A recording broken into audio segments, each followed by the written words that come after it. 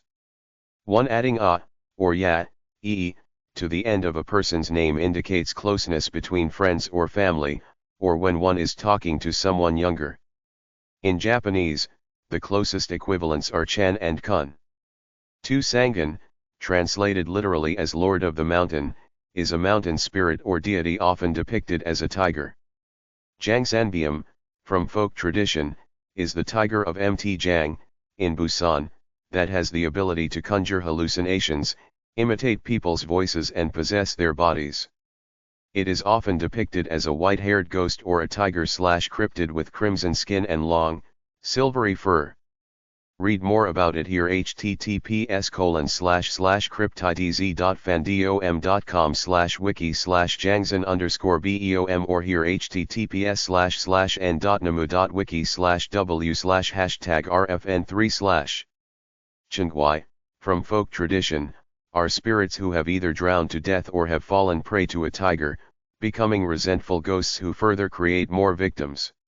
Read more about it here, https://n.namu.wiki/w/. Instead of trying to translate them to fit a more Western point of view, I've decided to keep the terms as is given that we're dealing with a traditional Eastern folktale/ghost story this time. Translating them as Mountain Lord, Jangsan Tiger, and Vengeful Ghosts might be fine, but they don't exactly retain the original contexts of their respective folk tales. Side note, if you're up for something spooky, here's a 2013 webtoon one-shot featuring the Jangsanbium, https://comic.naver.com/webtoon/detail ? Title ID $5743003 no $6 week finish.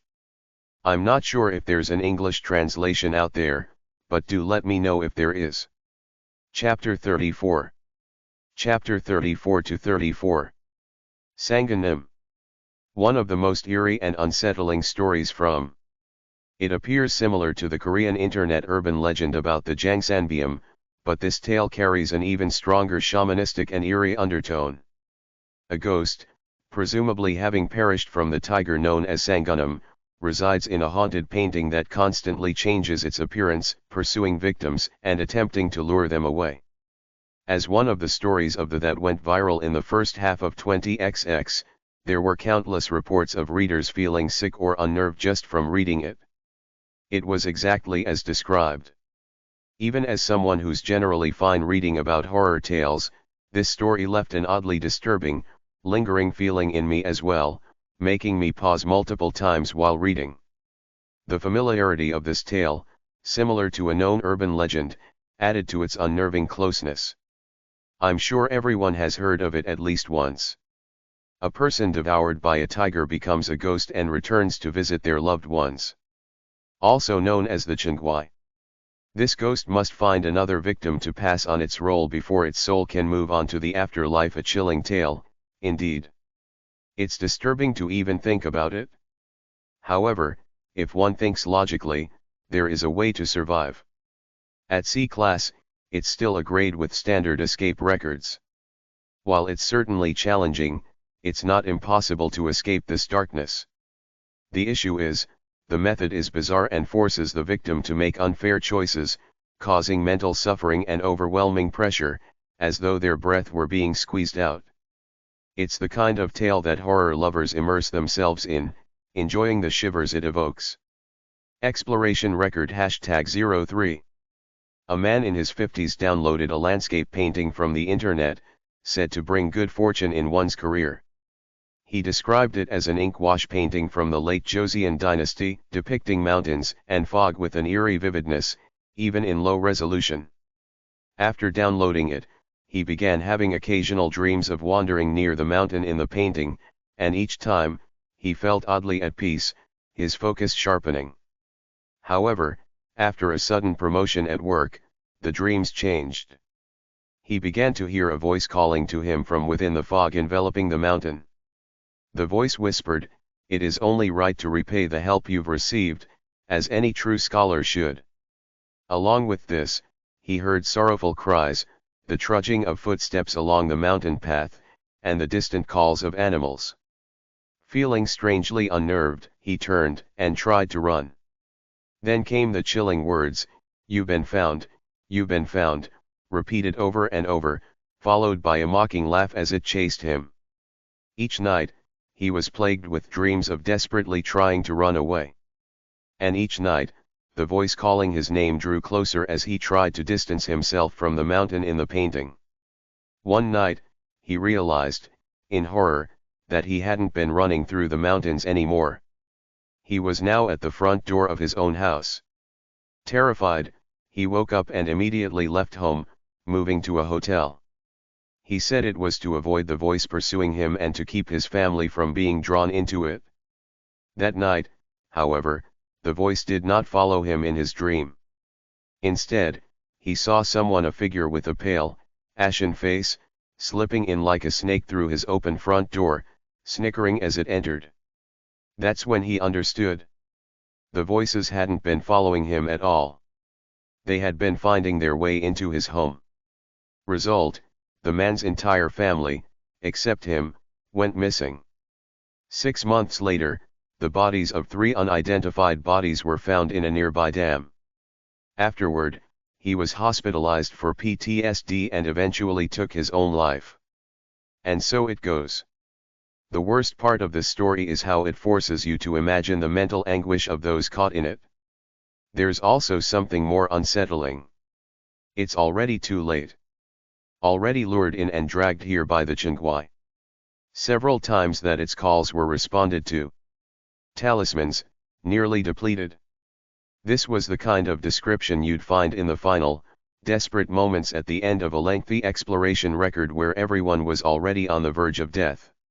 Meaning, we're cornered at the very edge. This is driving me insane. I raked my hand through my hair. Are you in a tough spot, friend? It's more than just tough. I feel like I'm drowning in cold sweat. Oh dear. Could it be because of that unwelcome guest who visited earlier? Uninvited guests are always unpleasant, especially in places where they're not wanted. That's why I'd like to offer you some advice. Would that be all right? What?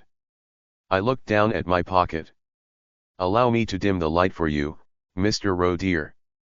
That way, you can quietly leave this place without drawing anyone's attention. I remembered the incredible ability that this plushie showed at the theme park, the strange power that erased my presence, allowing me to move without getting caught by the blue mascot. If you quietly exit through that door and head home, you'll avoid this tiring situation. It doesn't get any better than that, does it? I had a high probability of deducing the correct escape route based on the... So, if I could avoid being detected by the Chingwai, I might actually get out of this creepypasta easily. But isn't that a one-person only solution? Would it be possible for you to do the same for someone else? For someone who isn't a friend? Braun's voice twisted momentarily, as if I'd made an unpleasant suggestion, but he responded in his usual cheerful tone, like a true entertainer. Well, maybe I could, but I wouldn't take that risk. Mr. Roe dear, everything has its limits, and the more you share, the less you keep for yourself, don't you agree?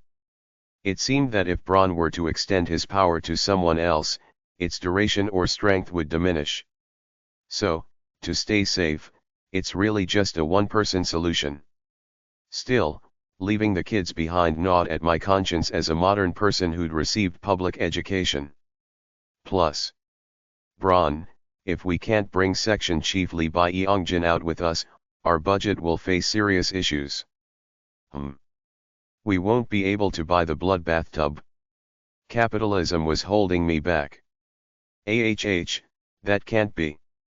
But if we dim 2 lights, any sensitive observer will notice easily. It'll ruin the scene's quality. Yeah. I'll look for another solution, then. Of course, if things got urgent, I'd hit Braun with an SOS and bolt out with at least one other person.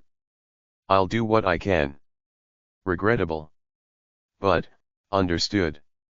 I rummaged through my pocket. Thankfully, a few essentials I always brought to work were still there, even after changing into the security uniform. The smiley sticker, Alice's buff-to-buff food items, and even some of Snow White's apples. I'd lost the fork from my blood-sucking cutlery set, but it's originally a pair. Right, I still had the knife. I pulled out the remaining piece of the blood-sucking cutlery from the opposite thigh pocket. And I was surprised. It grew. The knife was no longer the size of a dessert utensil. It now featured intricate craftsmanship on the handle, with a small, elegant red gemstone embedded as an accent. It had clearly leveled up. Maybe the blood that the fork absorbed have somehow transferred here. After all, they were a pair. Is that the security team's suppression weapon? I didn't respond, letting Section Chief Lee's misunderstanding stand. I carefully wiped the now cutter-sized knife on my clothes and slipped it into the front pocket of my jacket, where I could reach it easily. Please, let me not need it. Well then, I'll begin searching the house. All right. When I moved, Section Chief Lee quickly stepped aside. I stared directly at him as he stood frozen. I'd like you to accompany me. What? No. I already looked everywhere. You've already looked, so I'm asking you to guide me. Yes, sir. Section Chief Lee hesitated, but he obeyed, glancing nervously at me as he started walking. Good. I avoided the chance of having a panic attack or fainting alone out of fear. This place, is probably the kitchen, sir. There wasn't any food, though. The old house, rusty and dust-covered with mold creeping in, was filled with nothing but talismans on every wall. It reminded me of those abandoned houses along mountain roads, halfway up a hill, neglected and no longer inhabited. You stayed here for a week. Did you not feel uncomfortable? Well, I never felt thirsty or hungry. His face turned pale. Whenever the G-Ghost came every night, it was strange, I felt like my energy was drained each time. Did you ever try to go outside during the day? I mean, I did, but, no matter how far I walked, I just saw forest after forest. I was terrified that the sun would set while I was out there, so I kept coming back here. His account aligned with other exploration records. In that case, where are you going? I headed to the end of the corridor, which had no doors, until I reached a dead end. There should be an upper floor. Huh? No, there's no staircase or anything leading up. I've searched every inch of this place over the past week, and there's not even a trace of stairs. I summoned the remote hand, then placed the remaining blood-sucking knife in its grip and flung it into the air. More precisely, toward the ceiling. Gasp! There was a snap as something gave way, the knife lodged in a fine crack in the ceiling. With a loud noise, the ceiling opened up, and an old ladder clattered down noisily. Found the attic. Gee gracious! Truly the security team, why your eye for space is beyond that of an ordinary person. Not at all. I just read a lot of exploration records. Abandoned houses always have attics. It's only natural that someone who knows what to look for sees differently from someone who doesn't know anything. Anyway, it definitely seemed like this led to the attic. Wow. I seriously don't want to go. It feels like entering an ominous room that opened on its own in a haunted house. But I was already acting like I was with the security team, so I had essentially committed myself to being the tank. I grabbed the ladder and climbed up, pretending to stay calm. Skreek. Please follow me. Unsurprisingly, no one followed. I'll sear this security team act into my brain. I forced my legs to stay steady, barely managed to reach the attic, and quickly finished my search before coming back down in a hurry. It was as if I'd wrapped up my investigation swiftly and efficiently. Phew. That probably looked natural enough. How was it? It's just an old attic. There wasn't anything unusual. I held up my only discovery. This was lying on an old tray. It was a worn-out book bound in an ancient style. Path to Survival. Could it actually contain a way out? Oh, he can read classical Chinese. I carefully opened the brittle, ancient book. The entire book was in classical Chinese. Classical Chinese, the best I did was pass the level 2 exam in high school. Ho ho. This is interesting content. Could he actually understand classical Chinese? Goodness, Mr. Roe dear. A capable host like myself must be able to communicate with all the people in the universe, well, almost all. That sounded pretty unrealistic, but what mattered was this. Can you read it aloud for me? Of course. After a brief sound as if Braun were clearing his throat like a classic announcer, his voice took on a more formal, deep tone. This is your sole means of escape. Thump. You, foolish one, ensnared by the Chenghuai and led into Sanganim's tomb. Darkness looms before you, and a ghost clings upon your back. I swallowed hard. Do not answer. Do not unbar the door. Purify your body and endure until the full moon rises, and go to the shrine to perform the ritual. Then you shall live to see the sun rise. However, I turn the page. The Chenghuai shall relentlessly pursue anyone it deems worthy prey. You, who has already been ensnared by the tiger, can never escape. The ghost shall linger at your doorstep, at your bedside as you sleep. So, you too must become a Chenghuai. To escape, you must find another to take your place and offer them to the tiger. The sacrifice must have reasoning, warm blood, and a voice. Only then can the Chenghuai be deceived. Offer the sacrifice, and follow the moonlit path to a small pit of serpents. This is your sole means of escape.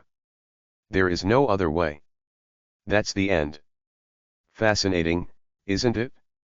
I closed the book, my hands frozen. So that's what it was. In the exploration record, it was only described in a line or two. A sacrifice was chosen by drawing lots, and when the chosen one refused, they were tied to a post and dragged away. But looking at it directly, the eerie, unsettling weight of the words pressed down on me. Flip. Just then, something tucked into the final page of the book slipped out. It was a small paper card. When I picked it up, I saw hurried handwriting scrawled on the back. Leaving tomorrow. I flipped the card over. Gosen Ha. Department of History, Jukong University. Could this be someone who had read the book before me? In the meantime, Section Chief Li, who could read classical Chinese, seemed to be stumbling through the text on his own. And then he froze in terror. This. Doesn't this mean one person has to be sacrificed? Right? If just one of us dies, the rest can survive. I didn't respond. Section Chief Li began rubbing his palms anxiously, his eyes darting around. Buyut, if we don't do it, we'll all die anyway, so. Wouldn't it be enough if the right person died? Someone who likely wouldn't make it out anyway, right? Is that a self-introduction? But as I glanced down, I noticed the look on Section Chief Li's face. That. He meant the kids. To be honest. One of those kids, if you hadn't arrived, they'd probably all be dead anyway. We should focus on getting ourselves out of here. If just one of them dies and the rest of us get out alive, well, isn't that still a good thing? I never thought I'd hear this kind of talk in real life. Given that he's been trapped here for a week, consumed by the fear of death and panic, I could understand his desperation, but still, I can't agree to that kind of talk. I glanced at the text in classical Chinese. Sentient being. Huh. This book specifies a sentient being with intellect as the sacrifice. I tilted my head slightly. Can a child who hasn't even reached adulthood be considered a fully sentient being? I don't think so. I stared steadily at Section Chief Lee. It's adults who would qualify as sacrifices, don't you think? Which means, there's only one option. Section Chief Lee, sweating profusely, his pupils quivering, opened his mouth to speak. Wait, I spoke calmly. I mean myself. Pardon. I'm the only eligible person here. Excluding the kids and you, Section Chief Lee, who've been trapped here for a week and are mentally unstable. But I don't want to die. I'll look for another way. I resumed examining the book. After a long silence. I'm sorry. Talking about sacrificing the kids, what kind of person am I to even say such a thing, ha, ha ha ha. Section Chief Lee sat down, looking utterly defeated. On the first night, it was my father.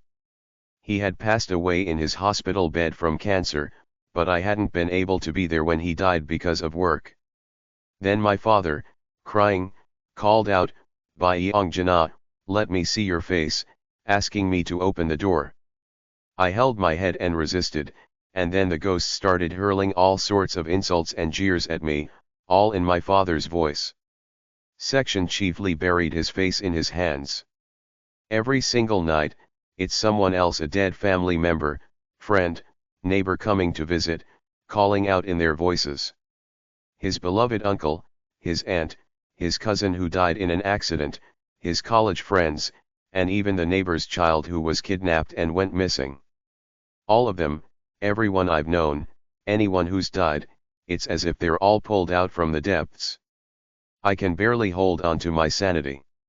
If hell exists, it's right here. Come to think of it, the middle schoolers hadn't even known there was a ghost knocking on the door. And they'd been here for 2 days. Has he practically been standing guard by the door?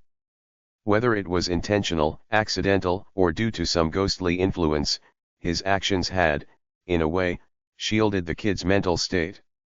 It felt strangely poignant. I looked at Section Chief Lee for a moment before nodding. If this place is hell, then all the more reason to escape it.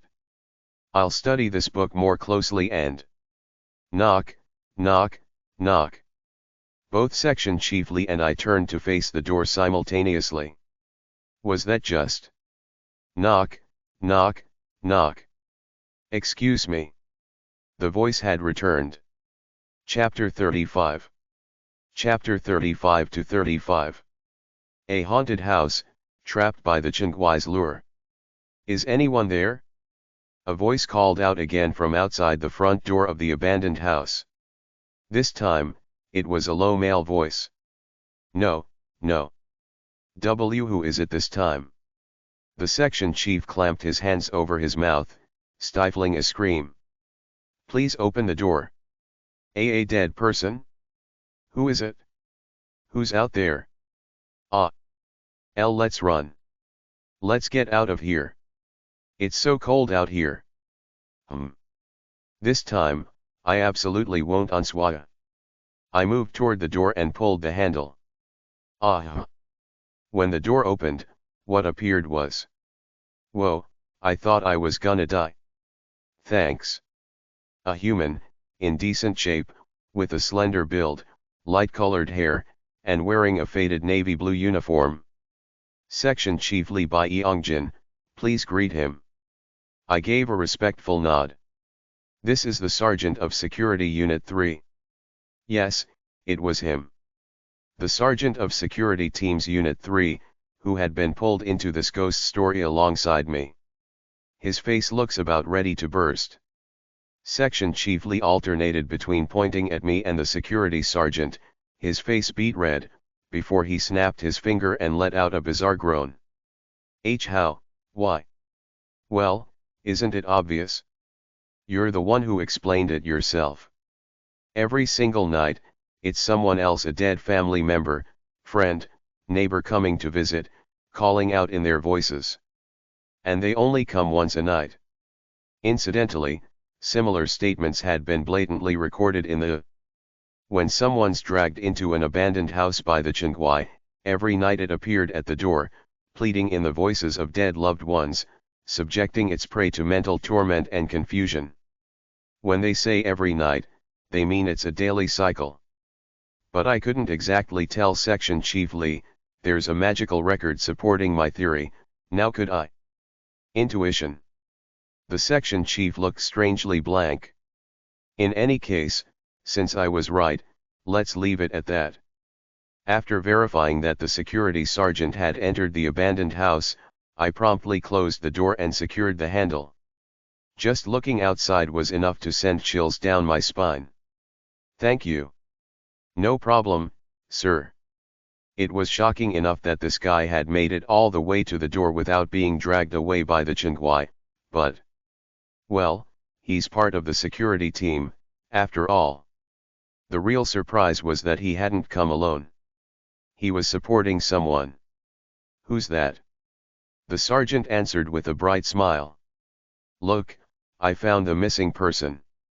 The missing person is this person, though. Oh. Got confused. They're even different genders. I checked the person that the sergeant had casually dropped onto the floor. It was a stranger. In a very disheveled state, she sank to the ground of the abandoned house and began to wail, seemingly oblivious to her surroundings. Wah! It's over. It's all over. She just keeps saying that. Ah, this place is better. I woke up earlier in some place that felt like a shaman's hut. It was cold, dark, and damp, and I didn't like it there. Ayuk. This is a disaster. All I wanted was a sensible companion. I miss my D-squad superiors. Still, I took a closer look at the crying person. She was dressed in a now filthy white gown, with a name tag on the chest. Gosen Ha. Huh. I immediately pulled out a small business card. It was the one tucked in the old book labeled Path to Survival. Gosen Ha. Department of History, Jukong University. On the back, it had the words, leaving tomorrow. By any chance, if you're the person on this card, did you try out the instructions from the book? The woman nodded, sniffling. Yes, but it was all futile.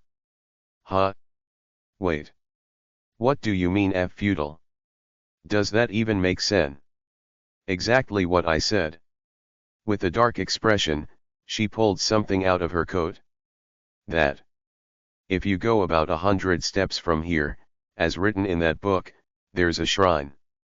I'm pretty sure it's the shrine mentioned in the book. And this, I copied down from the woodblock there. She glanced at me with a tired expression.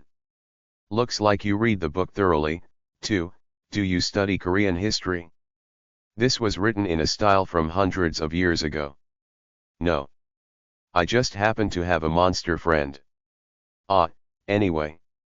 So if we just do exactly what's written on that wooden tablet, shouldn't it work? Why do you keep saying it's impossible, and crying about it? Because it is impossible. Look, Ajasi, I'm not an idiot. I tried to follow what was written on the woodblock. It said to gather 3 plums, crush them in a cup, and sprinkle it outside. I did all of that. I did everything, but...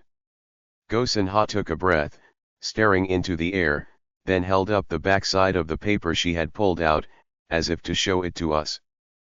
Please read this. Braun, catching on, began to read aloud. Prepare a song to offer to Sanganim. The more it is known among people, the more effective it will be. Write the lyrics down and place them in the incense holder, sing loudly, clap every step, and bow every 30 steps. A song for Sanganim. Yes. That's it? Gosen Ha's eyes widened as she asked urgently. Sanganim is a tiger, right? Then what immediately comes to mind? Any song related to tigers, anything that praises a tiger, whether it's a children's song or a folk tune. Well. Section chiefly stammered, then began. In the mountain, the great hero. Right, on the tiger's birthday, yes, that one. I thought of it too, and that's what I tried to use. T/N, here's the song, https://udo.be/sxjwrnzzgm?T=10. Go-Sun-ha dropped her head.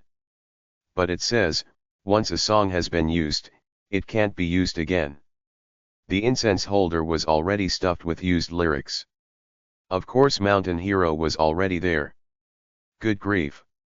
It says, Sanganim is fickle and enjoys songs, so he will not accept the same one twice. Sure, in folk tales, tigers smoke pipes and dance, but this is. Seething, Go-Sun-ha shouted into the air, then turned to us with a desperate look. Children's songs, folk songs, instrumental pieces, is there anything else that comes to mind besides Mountain Hero? Anything, just anything. Nothing. There's nothing, right? Of course, there isn't. Go-Sun-ha clutched her head in frustration. I'm not a Korean music major, and it's not like I can just look it up somewhere. Oh, no. I didn't know the songs couldn't be repeated, either. Even in there were 2 or 3 records of people performing rituals in places they were lured to by the Chingwai, each time using a different song. There were everything from folk games to instrumental pieces. I thought the different songs were just something the collective wisdom on the wiki included for fun. I didn't realize there was such a specific detail hidden there. And even if I wanted to use the songs listed on the wiki, only the titles were provided, no lyrics, no melodies. Damn it! The air in the abandoned house grew even colder. I exhaled slowly, then carefully read the Chinese characters on the paper that was said to be copied from the shrine's woodblock, with bronze help. Then, I asked.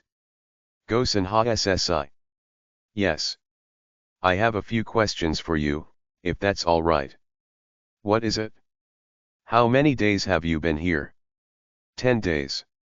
Go-Sun-ha's face turned pale.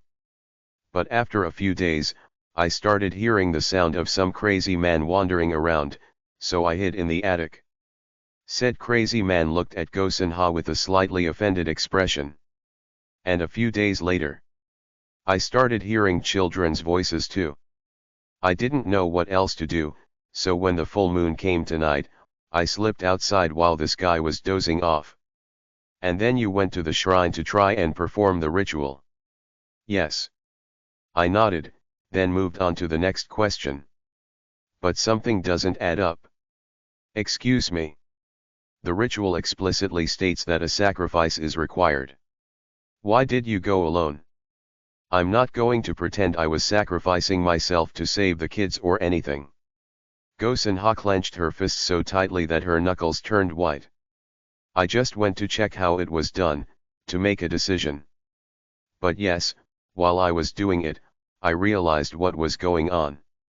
I read the writings of those who attempted it before. Tonight is the full moon.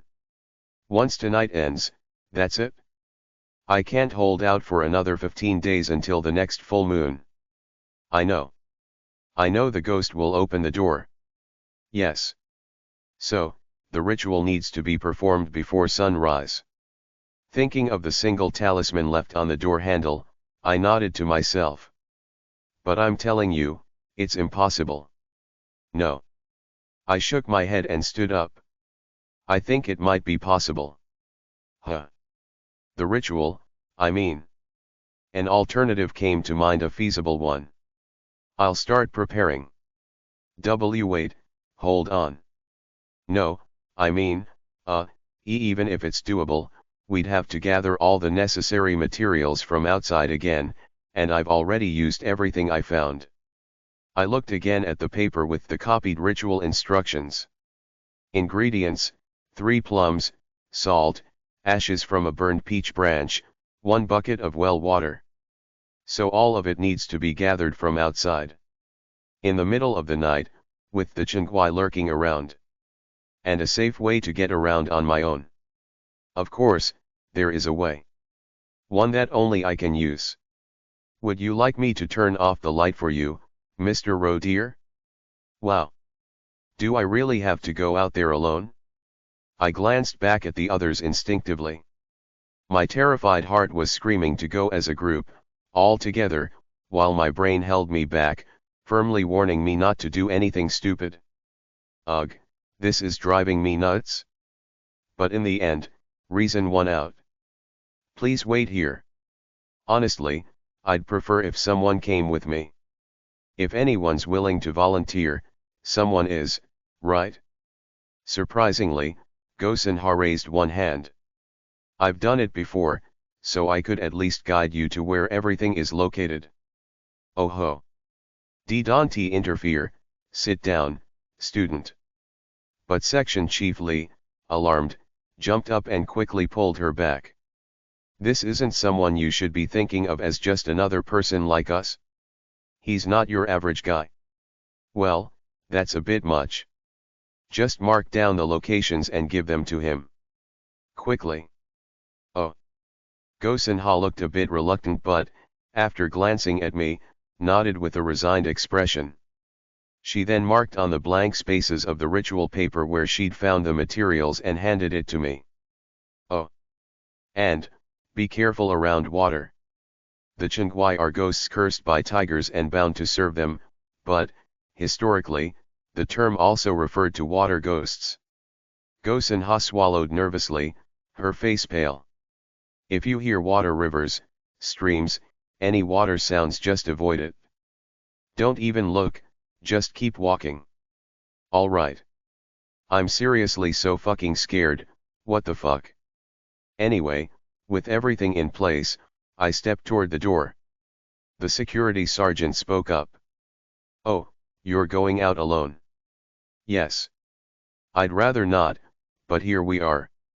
If anything happens, please look after everyone here. The security team's role isn't to protect people, but they're still better than ordinary civilians, especially when it comes to handling supernatural creatures. The security sergeant just looked at me intently. Hey. Yes. You don't really seem like a regular employee. Fascinating. All right. I'll stay put, then. Don't exactly have equipment for this. Then he plopped down near the door. Anyway, it seems like we're ready to go. Let's go. I took a deep, quiet breath, then gripped the door handle and pulled. Creak. With a chilling creak of the hinges, the outside came into view. The darkness was thick with fog. Dead silent. Creak, thud. The door closed behind me. Even though it was supposed to be a full moon, the fog was so dense it completely blocked out the moonlight. Branches swayed in the breeze, their shadows stretching and blending into the pale hints of deep darkness. I managed to take my first step. Crunch, crunch. Friend, from now on, I'll dim your light. You'll disappear into the blind spots of cameras, fade into the shadows behind the stage. With every step, a dark, shadowy heaviness seemed to press down on me. It's still such a strange feeling, no matter how often I experience it. Slowly, I faded into the misty forest, dim and shadowy. Phew. Feels a little lighter here. Of course, the fear was still overwhelming. My heart felt like it was going to explode. Walk straight up to the left from the abandoned house, and you'll see a large tree with a golden rope tied around it. Go-Sun-ha's rough map, with arrows and notes, lingered in my mind, guiding each step I took. I could barely tell front from back, so it was incredible how Go-Sun-ha had managed to gather the ritual materials. Left and up. After what felt like an hour, though only a few minutes had passed. Ah, Mr. Roe dear. I see something up ahead. Just as Braun said, something started to emerge through the fog.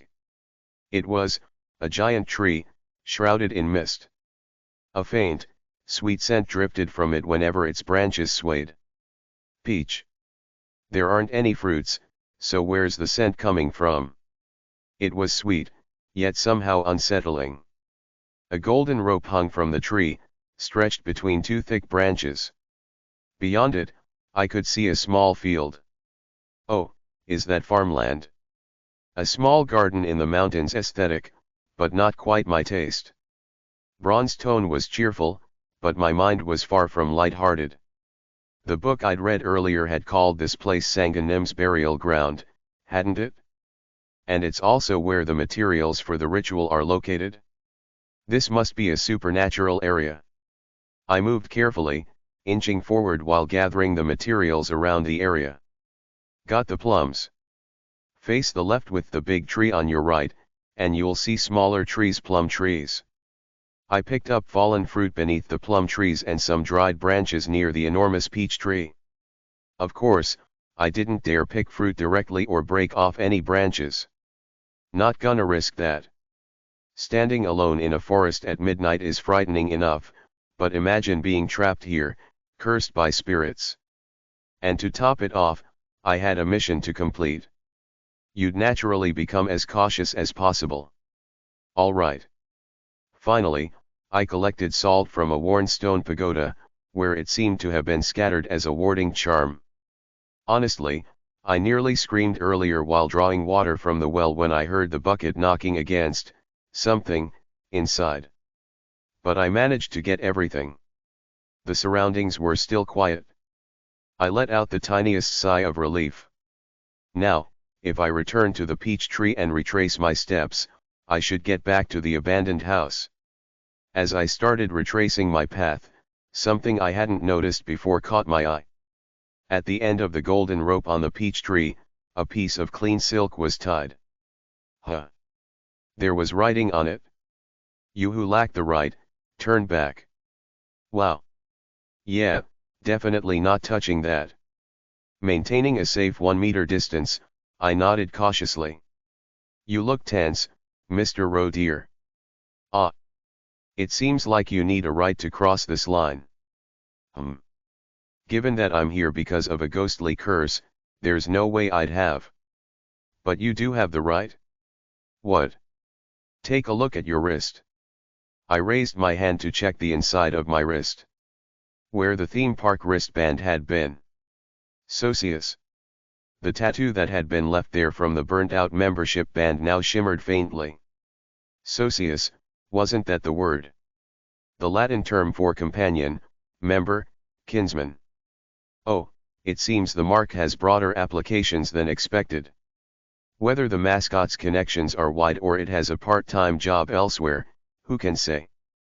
So, friend, will you use your membership? I stepped up to the golden rope and slowly reached out my hand. The shimmering rope parted, passing gently around my arm as if it were nothing. As expected. Carefully, I stepped forward. Into the garden, where entry was now permitted. Chapter 36. Chapter 36 to 36. The moment I stepped over the golden rope, my foot touched the ground. It felt like I'd entered a special field in a game or something. The fog vanished as if by magic, revealing the scenery around me. But it's huge. Under the full moon, the field in the mountain was far larger than I had expected. A massive field sprawling over the ridge. The dark, deep green swayed quietly under the bluish moonlight. Yet, there was nothing peaceful or pleasant about it. It felt ominous, unsettling. A strange scent lingers here. He was right. And among those swaying green plants, I noticed clusters of small, red berries. Wait a minute. Ginseng. It was, wasn't it? Is this a field of ginseng? Wait, ginseng is typically cultivated by people, but this didn't seem to be human grown. Wild ginseng. All of this is wild ginseng? No way. I quickly scanned the field and saw a sign posted at the edge. Millennium.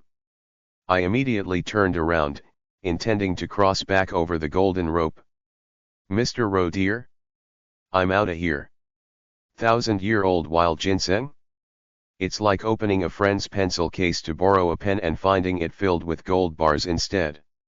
Just as I was about to cross back over the rope. Honored guest. Ah, honored guest. Please, don't leave me. A faint, trembling voice called out, with the sound of soft sobbing from behind me. Slowly, I turned my head halfway. The ghost bound to the tiger is coming to take me. A terrifying tiger will tear me limb from limb and spit me out upon the earth. Please save me, please. One of the berries in the field wobbled, as if waving at me. Then, realizing I was looking, its leaves drooped dejectedly. Ah, my time has come. I will be shredded with nothing left but fragments of flesh. I turned fully to face the wild ginseng plant. The bundle of berries shook vigorously in response to my gaze. Better to be consumed by you than to be taken by that wicked tiger. If you take me, boil me in a large iron pot, your illnesses will be cured, and even elderly parents will rise with newfound strength. Come to think of it, in folklore, wild ginseng was often depicted as a benevolent, mystical being. A gift given to those of good character. I knelt down in front of the trembling wild ginseng. Honored guest. I reached out my hand to the wild ginseng, but then straightened up again. Liar. The berries froze. Then, as if the ground were quaking, an ominous, raspy voice erupted. Ha, you saw through me. You worthless thing. Yep. This place is called Sanganim's burial ground. Have you heard the tales that spirits do everything backward? And here I was, in a place haunted by spirits and ominously named a burial site.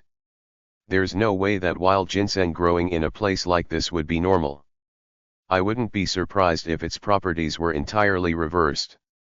I expected this. He, he. The wild ginseng started to wriggle and rise from the ground. Its half-emerged form, glowing a sickly, bluish-purple, looked like something straight out of a zombie miniature. It even began coughing up something dark and reddish like blood. I prepared myself for this, but it's still terrifying. You will be buried too. You'll be buried here and become ginseng, your limbs chopped so you can rot. Feel the agony of living death. The surrounding leaves twisted like tentacles, extending roots out of the soil, writhing and reaching toward me. But why? Without hesitation, I immediately grabbed something from my waist. Snow White's apple. This item has the peculiar effect of inducing a sleep akin to death upon consumption. So, what was I supposed to do with this? I thought it would be hard to chew an apple in an emergency anyway. I'd ground it into juice in advance. Splat. I took out a sealed pack of juice made from the Snow White apple and splashed it generously over the field in front of me. The wild ginseng. He. That won't work. You fool. I shall rip your limbs asunder and...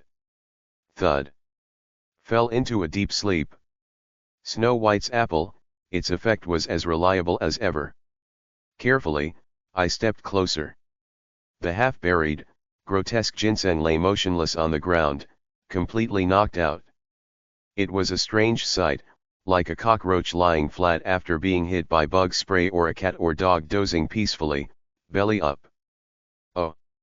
Rude, but that was quite an amusing character. How about taking it as a souvenir?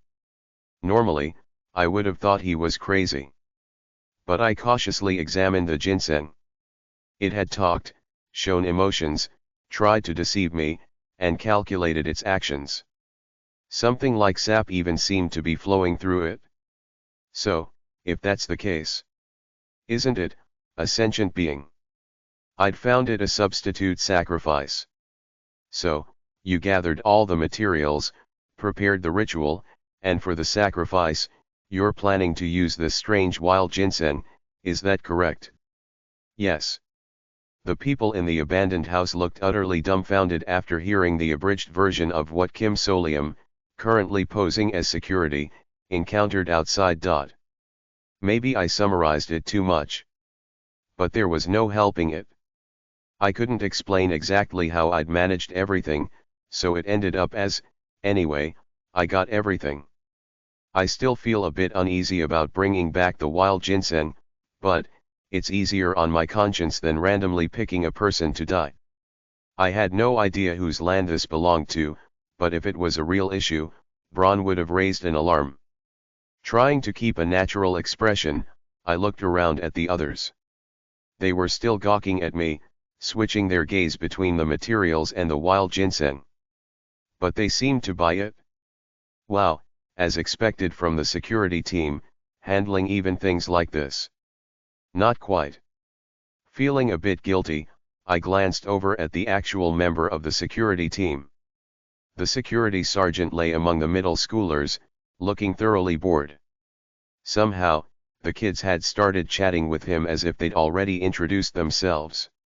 "Hey, you don't look that strong." "No. I'm super strong."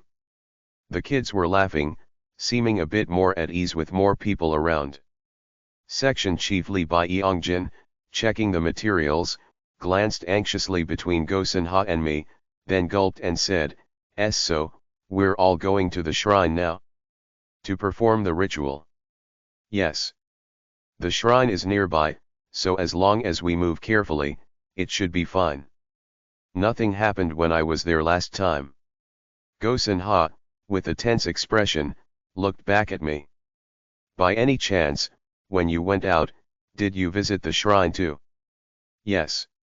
Taking advantage of Braun's ability to erase my presence, I'd even burned the peach branches. I'd nearly screamed a total of three times from nerves." "Then that makes it easier. Just walk quietly, don't make a sound, and move quickly. As long as we don't make mistakes in the fog, we'll be fine." "Understood." "All right, then. Let's go to the shrine together. The time has come." After taking a moment to steady our breathing and prepare ourselves, we lined up in front of the closed door. "Kids. You mustn't stop. Just keep walking." "Okay." At Go-sun-ha's words, the kids, looking terrified, nodded.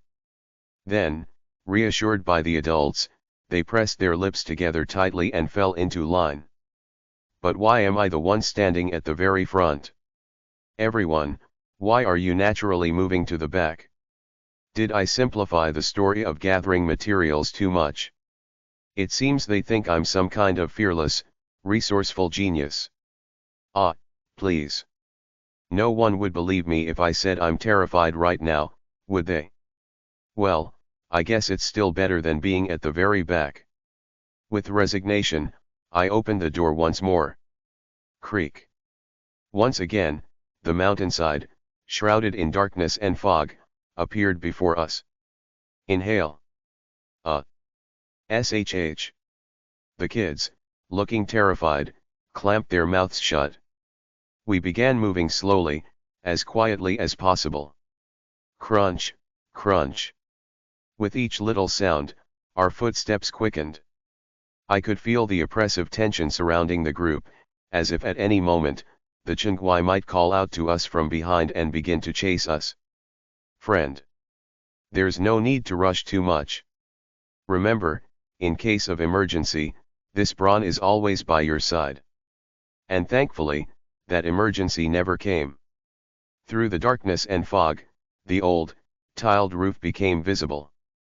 A worn-down shrine, with red and blue tiles tilted at odd angles. We had arrived. Thud. Phew. Everyone's here, right? Those who had safely entered the shrine took a moment to catch their breath. Finally, the security sergeant, who had been lingering, closed the green paper door made of traditional Hanji paper and locked it. Section Chief Li Bai Yongjin hurriedly attempted to stick a talisman he'd picked up from the floor of the abandoned house onto the door, but Go-sun-ha stopped him. "That might interfere with the ritual. Let's just leave it as is. We just need to finish quickly and get out." "Why, Yuri, right?" Meanwhile, I took the opportunity to look around the shrine.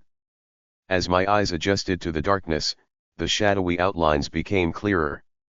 Inside, it was eerily clean yet very old. Between two rusty Maitreya statues without heads was a broken incense burner. Above it was a slightly worn wood block. So, that must be the wood block detailing the ritual. It's quite atmospheric.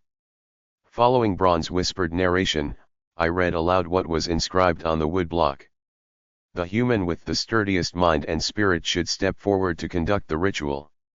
Well, that's definitely not me. Hey, seriously, don't look at me. I turned my gaze naturally toward the security sergeant. The other two followed my gaze as well, but I can't do it. Pardon. I said I can't, don't make me do it. Oh, understood. Section Chief Lee shrank back, then looked over at me. I stared back at him. Please, go ahead. Why yes. Even if he's traumatized, he's got more guts than I do. Section Chief Lee stepped forward, his legs trembling, only to turn back with a look of alarm, glancing between Go-Sun-ha and me. Wait a minute. Mountain Hero. Go-Sun-ha's eyes widened as well. Right? The song for Sanganim. Yes, that's it. Even if we have all the materials, without that song, whether it's a children's song or a folk tune about tigers, we're stuck. We have it. One moment. I called the middle schoolers over. Then, very politely, I asked. Kids, you mentioned you were on a school trip, right? Yes. Did anyone keep listening to music on the bus? Or know a lot about celebrities? The kids exchanged glances before motioning toward one student without bangs. I quickly turned to that student. What's your name? It's Lee Nadian. All right, Nadian. I need to ask you something. I tried my best to put on a friendly, trustworthy expression. All the adults in the room had question marks on their faces. What exactly are you doing right now? There's a popular idol song that mentions a tiger in the lyrics, right? I looked at the adults. They all had bewildered expressions. But, are we even allowed to use, pop songs for this? Like, an idol song. We can. I held up the ritual note Go-Sun-ha had written down for me. If you look, it only specifies a song. It doesn't say it has to be a folk song or nursery rhyme. This isn't some kind of internet creepypasta where we have to choose songs that fit the eerie atmosphere. There's no reason or need to pick something that matches the tone of a ghost story. Human bias had limited the options. Oh. I turned back to the student. So, Nadian, do you remember any songs that mention Sanganim or tiger? Something like that. Nadian's face immediately brightened as she answered. There is. Saint Uspk. Perfect. There's also a song by VTIC. 1. Do you know the full lyrics to either of them? And is it a well-known one? Yes. I know Saint Uspk. Okay. I turned back to the adults and made a firm declaration. We'll use Saint Uspk as our song offering for Sanganim. Take this idol song, O Mighty Tiger. In the quiet shrine. Section Chief Lee Byongjin stepped forward from the shadows, his trembling hands dropping ashes into the incense burner. They were ashes from the burned peach branches. First, the one performing the ritual should step forward and place the peach branch ashes into the incense burner, then inhale the fragrance. Gently close the lid of the incense burner, and open it again once the scent has faded. With shaking hands, the section chief closed the lid of the old, broken incense burner with its equally worn cover. After a few seconds, he lifted the lid. Amazingly, the ashes had vanished. In their place, a single, intact incense stick was burning.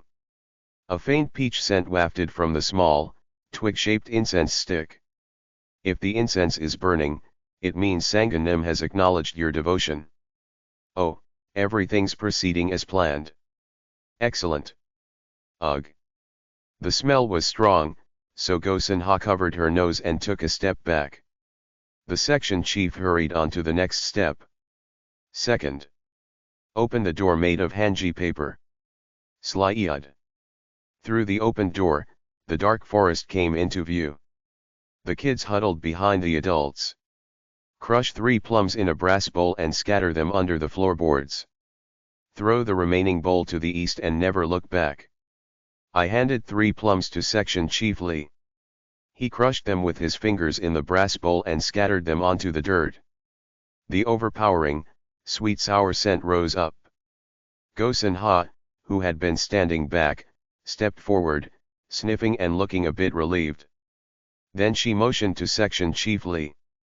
It was time for the third step. Third. Prepare a song to offer to Sanganim. The more well-known, the more effective it will be. Section Chief Lee carefully rolled up the prepared lyrics sheet and placed it in the drawer under the incense stand. Write the lyrics down, place them under the incense stand, then sing loudly, clapping with each step, and bow every 30 steps. One by one, everyone stepped out through the open door. Section Chief Lee began singing the lyrics the student, Lee Nayan, had shared with him. Peekaboo, here I come. The middle schoolers joined in, singing in chorus. A song offered to Sanganim. Note/S. 1 Saint U and VTIC are idol groups featured in the author's other hit series, Debut or Die. Right arrow curving left. Sorry in advance for butchering the lyrics of the song, I've got no talent for poetry or lyric writing. Chapter 37. Chapter 37 to 37. Saint U.S. Peekaboo. According to the middle schoolers, this was the final album by a famous girl idol group that made a grand comeback a few years ago after a long hiatus. The song was upbeat, addictive, and cheerful, lingering on the music charts for a long time. Now, that very song echoed through the dark, fog-filled forest, accompanied by clapping hands in rhythm. Clap. My sharp gaze catches you in an instant, but I don't plan to make the first move. I'll wait patiently, pretending I'm not interested until you approach. 'Cause predators never move first. Even the adults clumsily joined in, trying their best to sing along. Clap. All right, get ready. I'm the elegant tiger waiting for you to come closer, Peekaboo. The lively, energetic melody continued. Maybe because everyone was singing together, the kids' expressions began to relax, and their voices grew stronger. Peekaboo. Here I come, so get ready. I'm the tiger. My eyes sparkle even in the dark. Walk along the path while offering the song, with the sacrifice at the back of the line. But at the end of the line, instead of a person, a tiny purple wild ginseng dangled like a little bundle, swinging as it hung from a stick. The security sergeant held the stick over his shoulder as if it were a garbage bag, with the ginseng swaying at the back. Go-sun-ha kept glancing at it suspiciously from the side, but the ginseng itself seemed to be enjoying the song, humming along cheerfully. Peekaboo. I'll entrance you, make you lose your mind. Peekaboo, so get ready. Clap. I signaled for everyone to stop. The 30th step. The group paused, then awkwardly bowed deeply before standing back up. The song continued. Peekaboo. The narrow path gradually leveled out, making it easier to walk. When the song ends, so does the path. When you find a small snake hole in a place with no grass, express gratitude for Sanganim's mercy and reach inside. Make sure your hand is covered in the well water mixed with salt. By the time we reached the final chorus of the second verse, the surroundings began to change. The trees that had been packed so densely were thinning, and the fog grew even thicker. Everyone sensed it instinctively. We're almost there. The expressions on their faces were a mix of tension, anticipation, and caution. But they remained calm, singing the song to the very end. Peekaboo, so get ready. Clap. And with that final line. Now I'm coming closer. Our footsteps halted. The path had ended. Ahead, the narrow trail opened into a wide clearing. There are no trees. Our steps quickened. And through the thick fog, the final result of the ritual appeared before us. Now, the snake hole should be. It was a massive reservoir. What is this? An expanse of dark water stretched before us, the fog endlessly rolling over its surface. The group halted, faces filled with confusion and terror, as if they couldn't comprehend what had just happened. There was supposed to be a snake hole, but, what is this? What was going on? What went wrong? I looked at the ginseng the security sergeant was carrying. It was still there, perfectly intact. It should have disappeared, right? Go-sen-ha, her face pale with fear, murmured. Water ghost. The words I'd heard a few hours ago rushed back to mind. The Chenghuai are ghosts cursed by tigers and bound to serve them, but, historically, the term also referred to water ghosts. It was a trap. The ritual itself was a trap. We were lured by the water spirit. We were all led here, right to the reservoir. Section Chief Lee screamed, stumbling backward as he tried to run, only to trip. The children began to whimper, clutching onto each other and screaming in panic. I felt a chill down my spine, nearly falling to my knees. It was like being in the final scene of a horror movie, where every character faces impending doom. Are we really going to die here? No. No. At the very least, I needed to understand why. I couldn't think of any mistake we'd made within the information we'd been given. Even considering every exploration log I'd read from the exploration records, nothing indicated we'd gone wrong. A sense of frustrated disbelief overtook my fear. Go-sen-ha's panicked voice echoed in my ears. Turn around, let's run back. Back to the abandoned house. Wait. Hold on a second. I turned to Go-sen-ha. Do you know something? What? The abandoned house is a trap, too. What? Think about it. Isn't it strange? Slowly, I pointed out the intended contradiction of this ghost story. It's strange, don't you think? We're lured into this place by the Chenghuai, yet we're supposed to feel safe in an abandoned house with protective talismans that supposedly keep the Chenghuai out. And that same house just happens to contain a ritual for escaping. Conveniently spelled out for us. This was exactly why interpretations of this abandoned house were split in the wiki's comment section. But I was almost certain now. This story was designed from the start to slowly drain people's sanity. The intended reasoning went like this.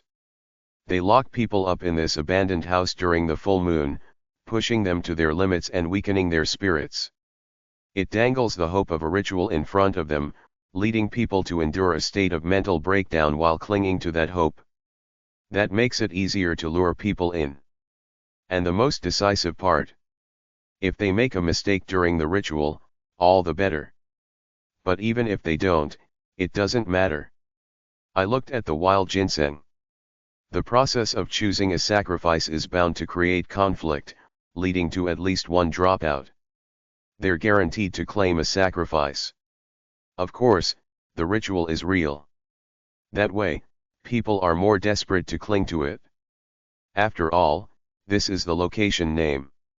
You can't just throw in too many convenient plot devices.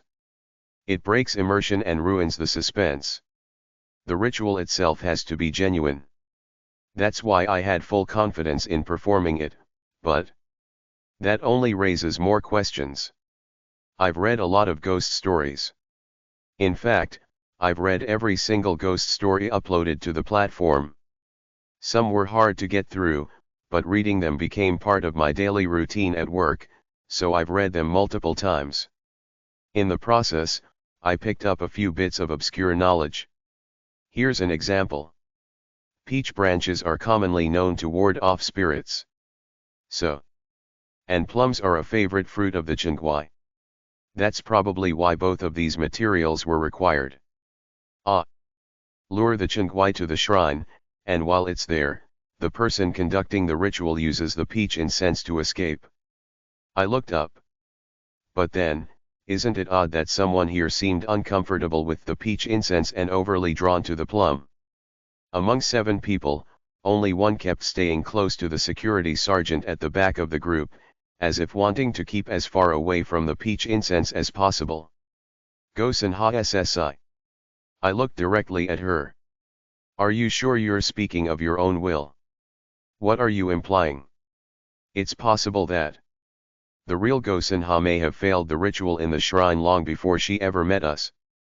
Isn't it actually the Chengguai that's speaking to us through you right now, Gosenha ssi? The group froze. You figured it out. Gosenha's mouth stretched into a grotesque grin. But it's too late. Too late. Her arms began to elongate, reaching out toward me with a strange fluidity, trying to grab and pull me closer. Ack! I rolled to the ground, dodging her outstretched arms. Behind me, the screams of Section Chief Lee and the children echoed in terror. Ah! Gee ghost! Instinctively, I pulled a knife from my front pocket. This isn't a full Chengguai, it's a person possessed by one, which means I might be able to subdue her. But I realized something. I can't get close enough to use it. With a short-range weapon like this, I'd have to get right up to a possessed person's face. I already feel like I'm about to faint. But my brain, running on adrenaline, instantly found the right person for the job. Sergeant. I tossed the weapon toward the figure standing behind me. Please subdue her. Whoosh. The blood-sucking knife cut through the air. Ah! The security sergeant caught the knife and, after a brief glance, immediately lunged at the Chengguai-possessed person. Hi hi hi! Gosenha's face and arms twisted into a bizarre, hideous form, sprouting the distorted features of countless men, women, and children arms, faces, strands of hair, and eyes pointing in all directions. Please, please, help me. Eek! Get back and close your eyes. Section Chief Lee scrambled backward with the children, huddling on the mountain path. Can you hear me? Somebody, help me. At that moment, the security sergeant's appearance started to distort too. A monstrous form. His once slender upper body swelled to an enormous size, his mouth extending into a snout with a tongue that lashed out, brutally snapping the Chengguai's long arms. Ayak! No. It was an illusion. The security sergeant looked just like a regular human. But then again, he seemed like some monstrous creature. Wow, this is insane. I managed to shift my focus. The reason the security team was so adept at handling the darkness. And the reason they weren't part of the field investigation team. It was becoming clear right in front of me. Security team. One of the 3 teams under the security division of Daydream Incorporated, a major department featured in the system. This team is comprised of employees who have been so heavily tainted by certain anomalies that they are no longer classified as human. Employment is for life, and resignation is impossible. Did you know? If you're no longer classified as human, even if you clear a ghost story, the dream essence collector won't be filled. There's no investigative value in it. That's why people who have practically merged with ghost stories, becoming almost monstrous themselves, were assigned to the security team. Especially, those affected by particularly violent or territorial ghost stories. It hurts. It hurts.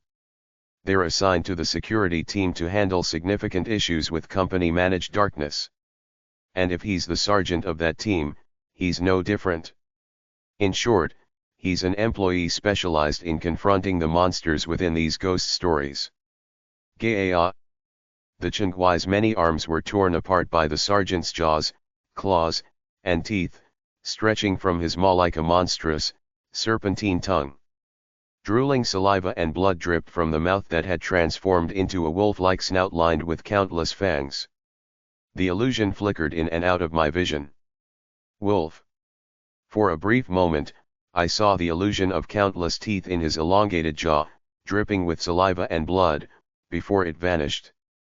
A wave of dizziness and nausea washed over me, and I quickly averted my gaze to the ground. This feels like a nightmare. I began to understand why the security team always evacuated people when they subdued ghost stories in the system. Despite the risks, things were progressing smoothly. Keep your eyes closed, I urged the others as I kept my gaze down, bracing myself. Then, in the next moment, "Oh, Mr. Rowe dear, it seems that peculiar guest you brought won." It was over. When I looked up, the Chengguai lay on the ground, the blood-sucking knife embedded in its right hand. Standing over it was the distorted, monstrous form of the security sergeant, gripping its head tightly. Good riddance, a brute right to the core. If this had been my show, I'd never let it on as a guest. I'd never been so grateful that only I could hear Braun's voice. I mustered a calm voice and addressed the sergeant, who was still gripping Gosen Ha's head. "Thank you, Sergeant." "Erg. He says he's tired." "How rude. You're scarier for translating that monstrous growl." But then, at that moment, a faint, muffled sound came from under the sergeant's hand. It was a human voice. "Wait, please." Somehow, Gosen Ha's face had returned to normal, her expression one of pure terror as she moaned weakly. Please help me, save. Leave this child here." Ugh.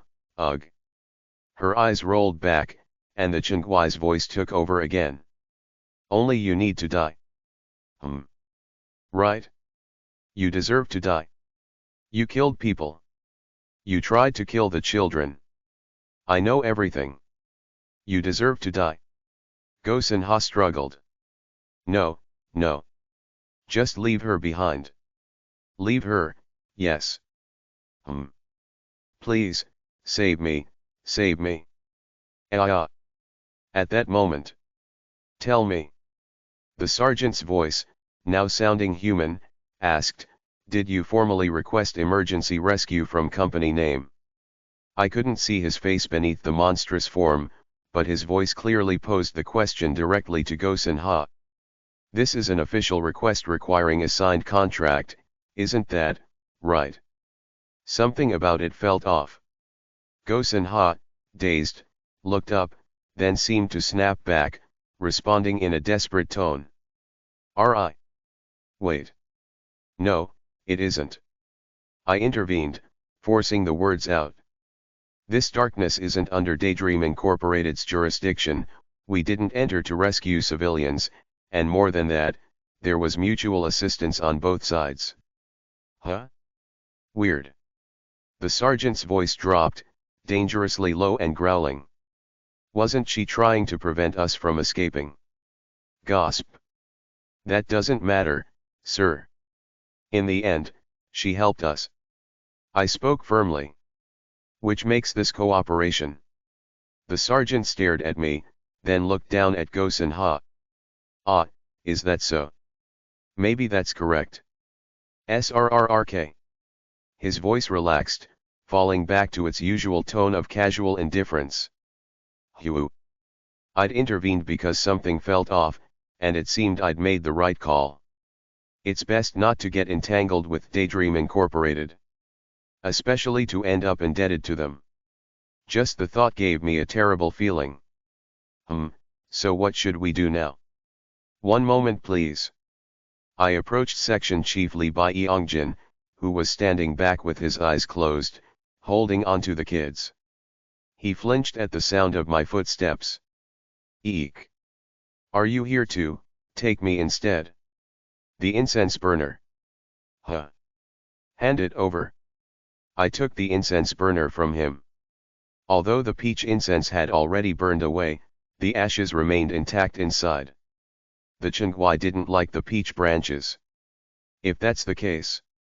I poured the ashes over Gosen Ha's shoulder. Sizzle. Though the ashes weren't especially hot, the smell of burning and salt filled the air as smoke rose from her shoulder. I won't go. I won't. I'll cling on again. I'll cling on. Ayak. I poured the remaining ashes over her head. Her body, possessed by the Chingwai, convulsed wildly and then. Gasp. Her eyes flew open, filled with clarity and relief. It was Gosen Ha. I am okay now. I think I'm fine. No, you're not. Excuse me. This is a place we were lured into by the Chingwai, so there's a chance it could come back for you anytime. Then. Let's make sure it can't possess you again, just in case. I had brought an extra pack of the apple juice with me. I handed the sealed pack to Gosen Ha. Drink it all at once. I insisted, and although she looked confused, she reluctantly took it and began gulping down the juice while lying subdued on the ground.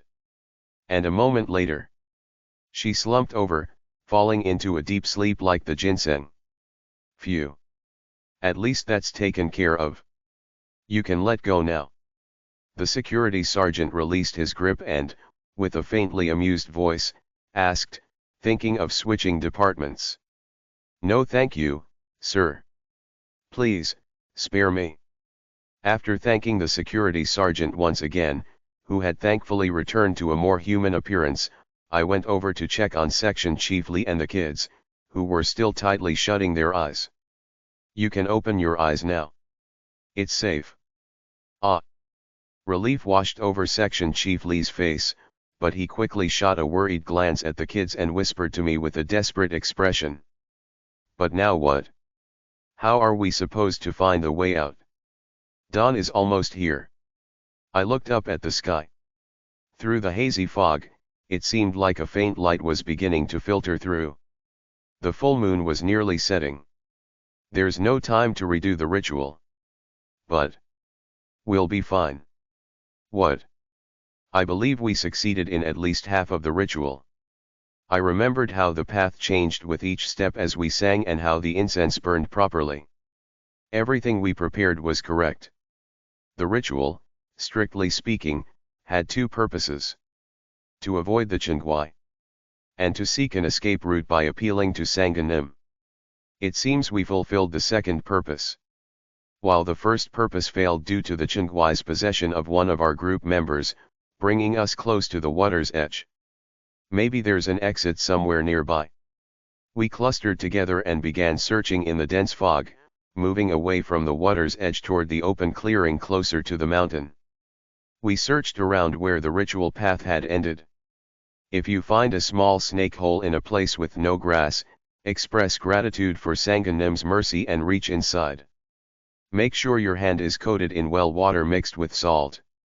A place with no grass, a place with no grass. And then, a few moments later, I found it. One of the middle schoolers spotted a small hole under a tree. A shaft of moonlight pierced through the fog, shining directly onto the dark hole, as black as ink. The snake hole. I quickly had everyone dip their hands in the salt water, not caring about the fear or hesitation that gripped us. Hurry, hurry. Just before dawn, we each reached our hands into the snake hole. Chapter 38. Chapter 38 to 38. The first thing I felt was dampness. Squelch. As I reached into the snake hole with my salt water-soaked hand, a peculiar coldness, like submerging my hand in ink, washed over me. Then, I was pulled in. The suction that began at my hands soon engulfed my entire body. I can't breathe. It felt like wet paper was wrapping tightly around my whole body, suffocating me. My vision spun, dark and dizzy, until finally. Gasp. With a sudden gasp, I was able to breathe again, as if emerging into cool air. I opened my eyes. Instead of stars, the neon lights of a provincial city stretched out before me, twinkling against the autumn night of Korea. I survived. I was back in reality. I tried to stand, but my legs were shaking so badly that I almost fell. Dark red ink was dripping from my feet, trailing onto the ground. following the ink trail with my gaze. I saw an old piece of hanji paper with a faded ink wash painting smeared and blurred, lying on the ground. It was as if, after countless years, the image had faded entirely, and new ink had been splashed over it, leaving barely any recognizable shape. That must have been one of those cursed paintings connecting to that insane mountain. Shuddering, I quickly tore my gaze away and turned to check on the others scattered on the ground. 1, 2, 3, 7. Everyone was here. It seemed the painting had spit them out right after me. Ugh. Are you all right? Ow. Huh. Weary outside. Section Chief Lee Bai Yongjin looked around, then yelled out in shock. Ha ha. We made it. We're alive. Then, filled with relief and gratitude, he turned to me and bowed deeply. Thank you, for saving us. You saved yourself, Section Chief. You were the one who carried out the ritual, after all. Haha, so modest. I'm ashamed. Section Chief Lee bowed again, looking rather moved. I figured it was best to let him believe it was humility rather than flattery. Oh. The next ones to come to their senses were the middle schoolers. As I helped them get their bearings, I listened to their surprised chatter. This place, it's where you were supposed to stay on your school trip. Yes. Now that I looked around, it did resemble the description they'd given of the gazebo behind our lodging. So we all got spit out here. It was lucky we didn't wake up in that strange office in the basement of the company. I reassured the kids who were hugging each other in relief, crying, and ready to run straight down the mountain. Be careful where you step. When you get down, find an adult and call your parents, all right? But the kids looked nervous, hesitant to leave. Aren't you coming with us? Well, they had a point. Whether I was treated as a hero for rescuing them or mistaken for a kidnapper, if I went to the police, the company probably wouldn't be thrilled. As long as the kids get back safely, that's what matters. I slowly shook my head. We need to go somewhere else. You just keep going straight down and don't look back. Just in case you trip.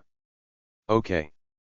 The kids seemed to muster some resolve, nodding with determined faces, and carefully started down the mountain, relying on each other for support. Good.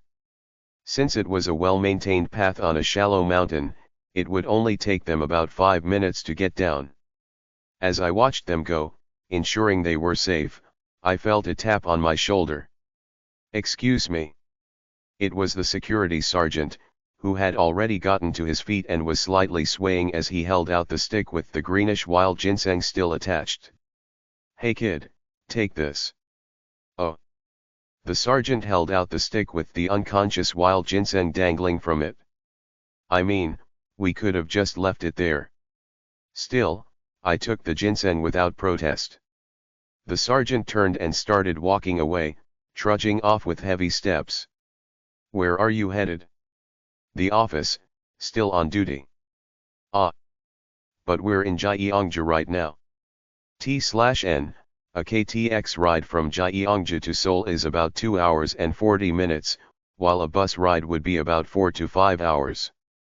By the time he gets back, his shift would probably be over anyway.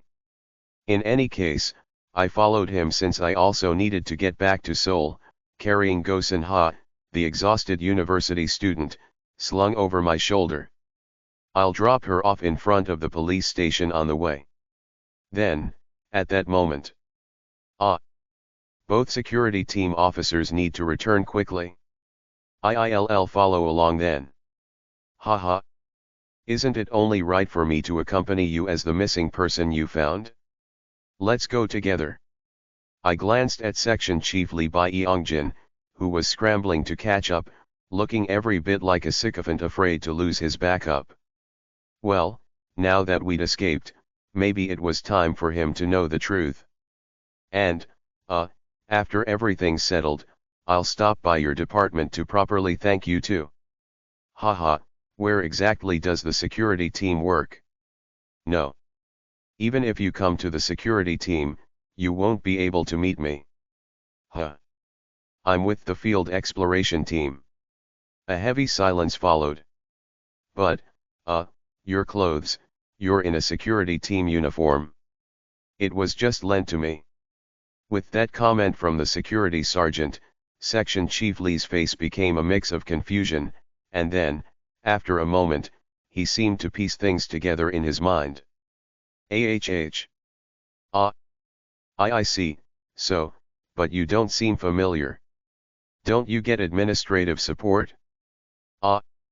Maybe you're in a special team. And that's why you're in the security uniform. I'm a new hire, sir. D Squad's rookie. What happened afterward was handled fairly quickly. All the way from Gyeongju back to the company, Section Chief Lee kept muttering lies under his breath. However, when he reached the office and verified my personnel records, he was left in stunned silence. But surprisingly, he didn't immediately change his demeanor. Why not though?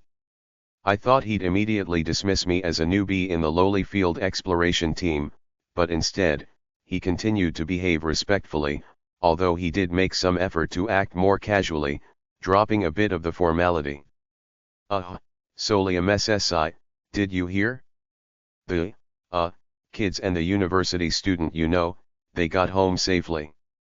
A few days later, he informed me that the survivors from our escape had been registered as civilian survivors at. They probably received a decent amount as compensation for their information too.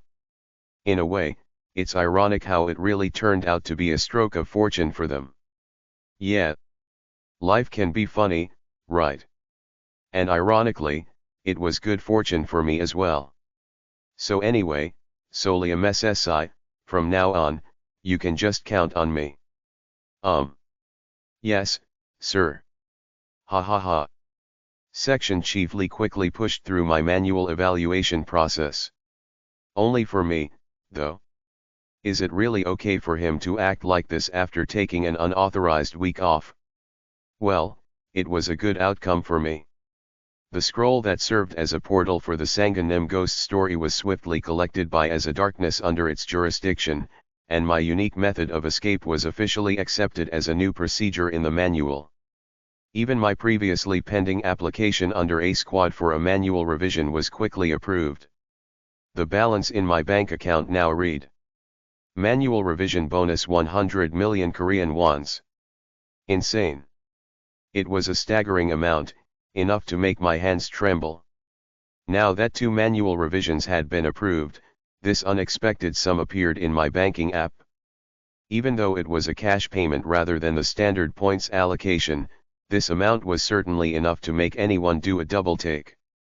Maybe I should take advantage of this friendly manual evaluator and tackle as many new darknesses as possible. But venturing out alone to encounter various ghosts and monsters was a daunting thought, so for now, I should put this 100 million to good use. Where would be the best place to spend it? I already knew where a portion of it was going. About 30% had been allocated to the source of this whole ordeal. Congratulations, Braun. Oh. Blood bathtub, 29,999,999 Korean wons. Equals 29,999,999 Korean wons. Purchase complete. Fortunately, the blood bathtub was still available in the alien shop, so I could fulfill the promise I made to my animated plush friend. I wonder if it'll come by rocket delivery this time too.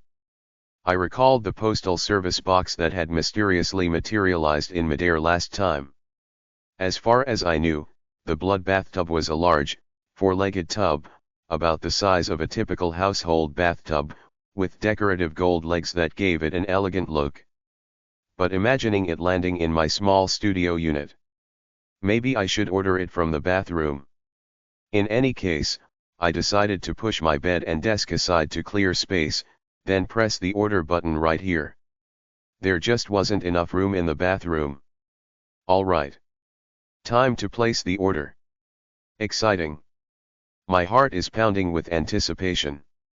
In the dimly lit room, With only a flashlight as illumination, I finally clicked the order button, carrying on a conversation with a small little plushie that, of course, had no heart to pound with excitement. SSSHHHK. Just like the previous times, the space seemed to tear open, and my anticipation grew. But, the tear was smaller than expected. With a soft plop, a package fell out. It was also small. I opened the postal box, which was barely a quarter of the size I expected, and found the product packaging inside. Bathtub of Youth, Foot Massage Edition. So that's why it was so cheap. Come to think of it, since it was a ghost story item from a home shopping creepypasta, it probably had a variety of editions and versions. Although, as far as I knew, most versions were just fun variations with little functional difference except for a few rare ones. I never thought they'd make a foot bath version, though. It came with a gold embossed sticker and a warranty certificate, hinting that it was some sort of special edition. 10-year free AS warranty. Utterly pointless. Who's going to request customer service on something like this? But I decided to open it anyway. There were no records in the of anyone touching a blood bathtub and having their blood involuntarily drained, after all. Inside, packed in a box as elegantly wrapped as a luxury item, lay the object itself. The Bathtub of Youth. Also known as the blood bathtub. It was a glossy, black and white checkered tub that appeared to be made of shimmering ceramic. Its elegant curves were supported by golden, feline-shaped legs, giving it a refined look. It's quite impressive. If you ignore the fact that it was a foot bath. Someone with just the right size to fit in it, however, was evidently thrilled. "Mr. Roe dear. Please put me in there. With some bath salts." "Wait, if it's a blood bath, then. You mean you want my blood as the bath salt?" "Precisely. How perceptive of you, Mr. Roe dear. This crazy little." For a brief moment, I wavered between reasoning with him or bolting out the door. "Ha. I'm joking, friend. With no audience or cameras here, I'd never make such a demanding request of a friend. But what about if there was an audience and cameras?" I kept that thought to myself. Desperate people have to bite their tongue sometimes. Still, I couldn't resist saying one thing. "Please, no more jokes like that. They're not funny, they're terrifying." I understand. Humor is a cultural delicacy, and it's always important to handle it carefully. This is what carefully handled looks like. Anyway, back to the main point, there's already a perfectly suitable alternative for bath salts in this space, isn't there? Let's see if our Mr. Roe dear can figure out what it is. Something in my place? I glanced around. He couldn't possibly mean Bexahan, the guy in the next room. No, let's not even consider that. I tried to think of other options. Then, my eyes landed on something that had been sitting on the corner of my desk for the past few days. Reluctantly, I pointed at it. This wild ginseng. Excellent. Yes. It was the corrupted, purple wild ginseng I had unknowingly taken from the Sanganem ghost story. I guess you could call it sap, or maybe something more like blood did seem to flow through it. But, for days now, it had just looked like a regular wild ginseng with an odd purple hue. My plan was to feed it more apple juice if it ever woke up, and if that didn't work, just donate it to the company. But surprisingly, it hadn't stirred at all. All that tension waiting for it to wake up at sunrise that day was pretty pointless. Braun had even commented, "I doubt it will ever wake up again." After all, weaker creatures tend to play dead when they sense danger, do they not? Maybe getting pulled into the real world from the Chingwai Sanganem's burial grounds had traumatized it. Anyways, friend, if it concerns you, I'll keep an eye on it. And so far, there hadn't been a single problem. So, was he suggesting I use this ginseng? That could work. Without any supernatural possession, it was just a juicy piece of ginseng. Besides, I was genuinely curious to see the blood bathtub in action. It's kind of fascinating, isn't it? I had some curiosity of my own, which is probably why I sometimes snuck peeks at the creepypasta wiki during work breaks. There aren't many creepypastas I can safely observe, even if just in images. Using ginseng juice instead of blood could be a unique opportunity. Oh! I grabbed a pair of rubber gloves and scissors from the kitchen. The plush monster beneath my bed spoke in a low, excited voice. Now, place me in the bath please. Wait. There was something I needed to clarify. This bath is for rejuvenation.